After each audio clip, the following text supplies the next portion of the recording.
Comment on gère de l'épargne, effectivement, dans un monde beaucoup plus volatile sur le plan politique, sur le plan macroéconomique aussi, peut-être, Igor. La question n'est pas nouvelle, mais c'est vrai qu'encore une fois, au terme de cette année 2024, avant d'entrer dans 2025, je me dis que c'est quand même un facteur qui domine aujourd'hui au moins les esprits des investisseurs.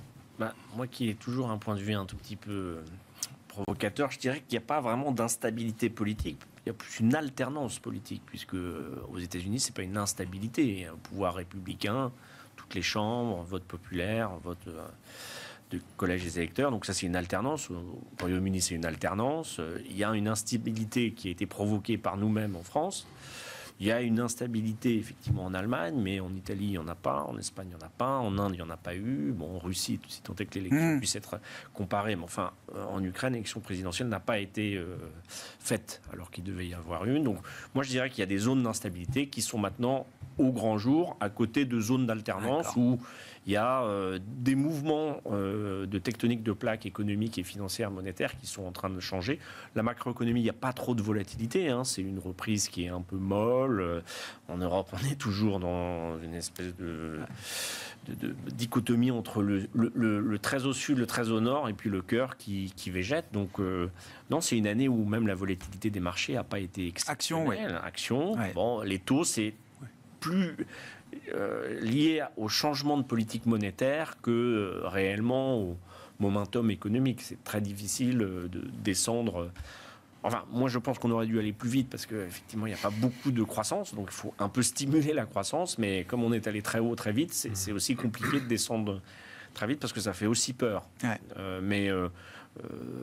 Bon, si les conflits militaires s'apaisent, se calment, c'est peut-être un espoir de stabilité pour 2025, 2026. On sait pas. Un mot là-dessus, parce que c'est vrai que l'Ukraine, ça va s'arrêter. Il y a la Syrie, bon, on ne sait jamais, parce que c'est quand même une zone... Mais il y a eu cette paix fragile avec le Liban, entre Israël, il y a quand même des discussions sur Gaza. Donc ça peut calmer un petit peu la sphère géostratégique. Après, les marchés financiers, ils aiment la guerre, ils l'ont montré. L'économie américaine, elle aime la guerre. On le dit, les dépenses militaires et le consortium militaire ou industriel tournent à plein depuis 2-3 ans maintenant. Donc, bon, c'est triste à dire, mais c'est quand même des sujets... Les économies de conflit, alors de guerre, que l'Ukraine soit en économie de guerre, j'entends, bon, les États-Unis dans une économie de tension, de conflit ou de conflictualité, vous dites oui, sur le plan macroéconomique et sur le plan des marchés, c'est des opportunités pour les investisseurs. Les dépenses militaires mondiales sont au plus haut historique, totalisé dans tous les pays. Donc ça fait quand même marcher des usines et des emplois. Donc malheureusement, on aime bien se faire la guerre. Mais quand même pour...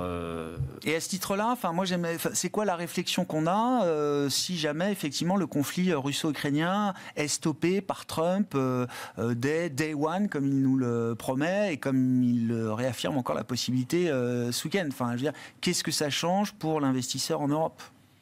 Bon, ça peut changer la dynamique sur les matières premières, éventuellement. Ça peut aussi changer comme une dynamique budgétaire, parce que l'Europe envoie beaucoup d'argent. Donc, c'est aussi un peu notre argent. Après, il faut voir quel est le terme de l'accord. J'entends. Et puis, si c'est pour récupérer un poids tout de suite dans l'Union européenne, je ne suis pas sûr que ça aide beaucoup les finances publiques globales. Donc, en tout cas, c'est une zone où le commerce pourra revenir.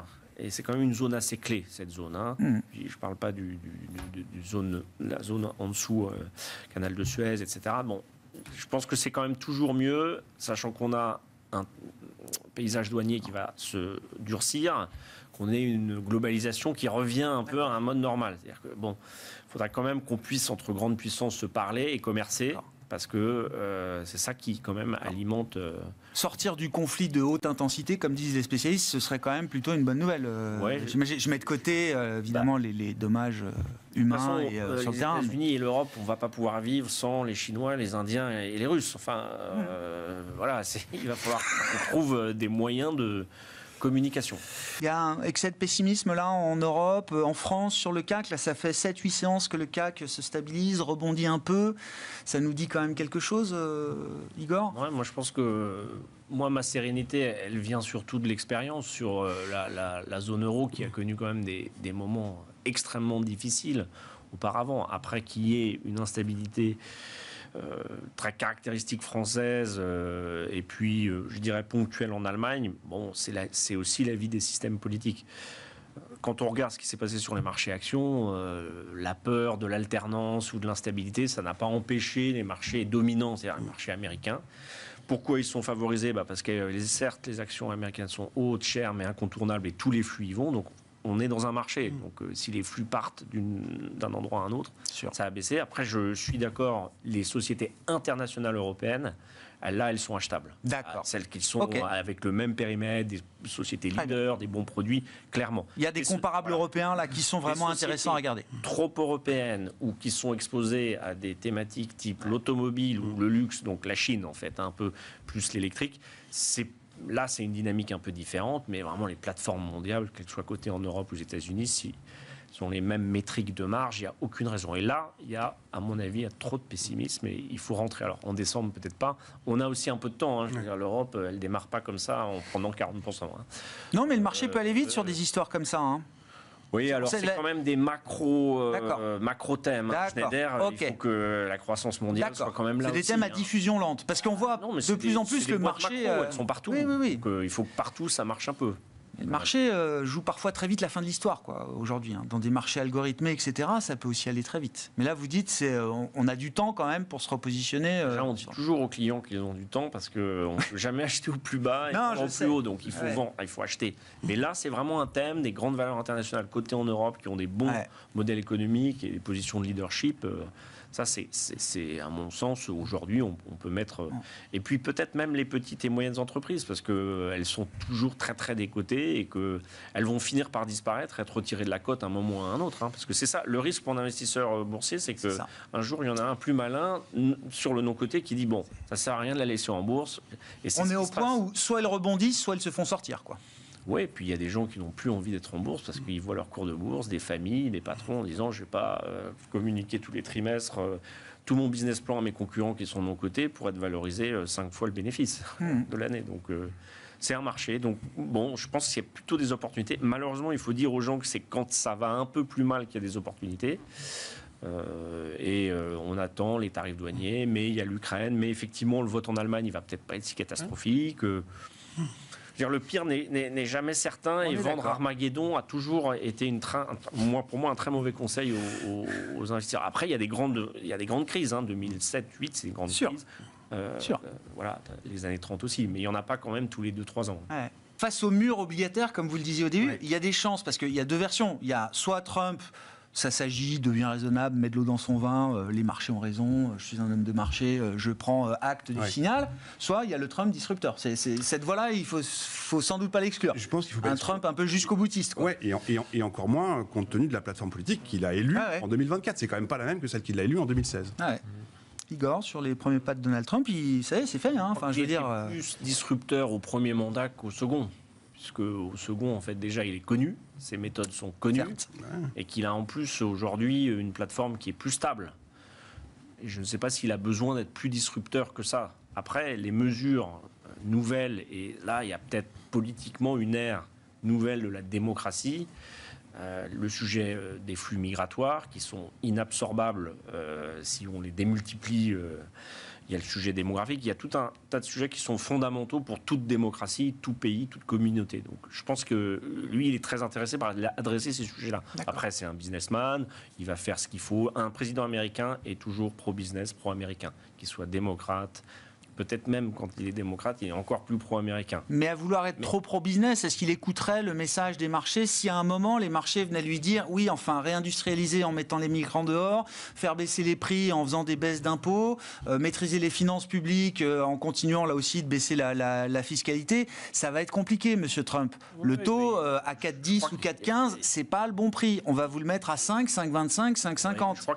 Franchement, il y a Donald Trump et puis il y a tous les gens en dessous et puis il y a encore les gens en dessous. Et puis, bon, les États-Unis, c'est pas juste le président. Le président n'a pas tant de pouvoir que ça, finalement. J'entends. Mais et il a nommé lui-même des garde-fous autour de lui. Alors. Je suis pas ni un pro-américain ni pro-Trump, pro-Kamala Harris, mais je dis simplement qu'il faut être pragmatique. C'est des gens, c'est la première puissance économique du monde. Elle dirige tout.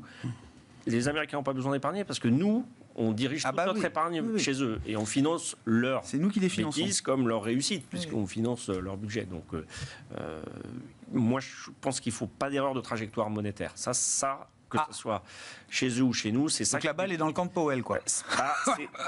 En fait, il y a deux choses qui sont terribles pour les marchés financiers. C'est le surendettement des agents publics, privés, ménages, entreprises, et l'erreur de trajectoire monétaire, où à un moment, le marché ne comprend plus la direction, le coût de l'argent est beaucoup trop cher, subitement, ou alors il n'est pas assez cher et tout le monde s'endette, et ça a déjà été fait dans le passé, et ça, il faudra surveiller. Sur le rythme de croissance, en Europe, on n'a pas beaucoup de potentiel, aux États-Unis, il y en a beaucoup, en Chine, il y en a beaucoup moins qu'avant. Et puis, si on enlève un peu les verrous géostratégiques, militaires, un peu à droite à gauche, ça peut que aider. Alors après, il faut que la machine américaine fonctionne. C'est elle qui tire tous les mouvements macroéconomiques aujourd'hui. Bon. La Chine, c'est important là pour un investisseur. Est-ce que ça offre d'ailleurs une opportunité d'acheter des valeurs chinoises là? Est-ce que c'est un moment pour le faire? Déjà. Elles ont bien rebondi. Bon. Donc c'est déjà fait en partie. Bon, la Chine, c'est quand même pas un marché d'une maturité comme le nôtre ou les États-Unis. Bon, ça avait été très lâché par tous les investisseurs. Là, on est revenu, mais moi je partage l'avis sur un plan de relance. Le problème du système économique chinois, c'est que le consommateur chinois n'a pas de zone de liberté individuelle au sens où on l'entend nous. Donc c'est très difficile de faire une relance ciblée avec des créations d'entreprises, le crédit, etc. C'est des systèmes qui sont très étatiques, donc il y a beaucoup d'argent sur des grands programmes, mais en fait, pour qu'il y ait un marché de consommation interne qui se dynamise, il faut que le consommateur il ait en fait un éventail de libertés individuelles. C'est comme ça, c'est ni mal ni bien, c'est ce qu'on a remarqué dans tous les systèmes démocratiques capitalistes. Voilà, donc il faut pas en déversant de l'argent dans un pot qui est percé. Donc ça leur manque. Je n'ai pas dit que c'était bien ou mal, j'ai dit que c'est ce qu'ils faisaient, c'est leur système. Donc c'est bien de rappeler la base. Oui. La base, c'est que non mais voilà, pour entreprendre, il faut avoir aussi de la certitude du cadre fiscal, on le voit très bien en France. Le venture capitaliste chinois s'est effondré, réduit à zéro, à néant, c'est fini. Voilà. L'esprit d'entreprise, l'esprit d'investissement capitaliste qui s'était développé a été laminé quand même. Donc c'est pour ça qu'on a 4% de croissance, c'est plus 10. Il y a des explications et on prend la démographie en plus. Bon, mais la Chine, ça reste le deuxième PIB mondial, avec 15%. 4%. Mais c'est un thème pour des actions européennes, je sais pas, le luxe qui rebondit, est-ce que c'est lié à ça? Et est-ce qu'on fait une bonne lecture en se disant tiens, une Chine qui se stabilise, c'est bon pour le luxe? Un peu de trading, Chine va bien acheter du luxe, mais en fait il faut que les Chinois achètent des produits de luxe, donc il faut qu'ils voyagent ou qu'ils en achètent. Donc il y a encore une autre étape. Voilà.